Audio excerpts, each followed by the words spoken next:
A day at the beach in Essex, fish, chips and ice creams. A new tax on sugar and salt could have pushed up prices here.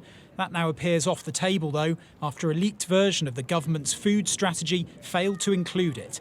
A missed opportunity, according to campaigners. The prevalence of these foods, these deeply unhealthy ultra-processed foods, is not equally spread across society. Some people cannot afford, cannot access fresh and healthy foods. And this is not the strategy that addresses that. It nods in the direction of ultra-processed foods being an issue, but it doesn't set a reduction target that we would need to see. The new junk food tax had been recommended by Leon food chain founder Henry Dimbleby in his government-commissioned review.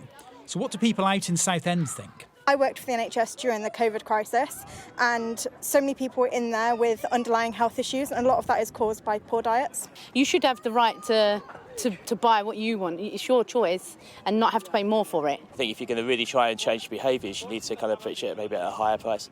On sustainable farming, the strategy says there'll be further work on land use, animal feed and emissions, and worker shortages. It also suggests eating more wild venison and seafood.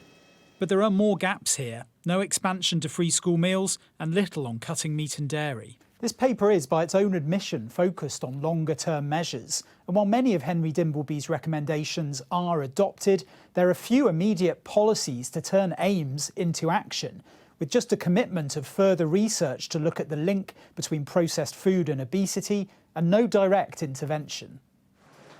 That's despite some evidence upping tax can work. The amount of sugar consumed from soft drinks dropped after a new levy was brought in 4 years ago.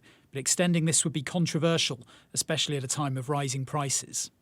Not only is it suggesting that poorer families, ordinary folk, can't look after themselves, but it's also going to be dipping into their own pockets at the time when there's a cost of living crisis. And so I think what the government should be doing instead is letting families make their own decisions when it comes to what they consume and what they buy for themselves.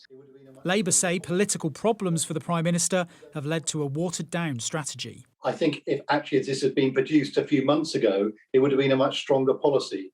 But the Prime Minister is no longer capable of leading his own party, let alone the country.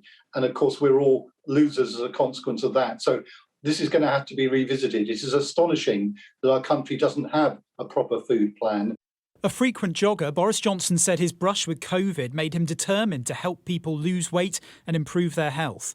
But set against a tricky political backdrop, doing that may prove more a marathon than a sprint. Rob Powell, Sky News in Westminster.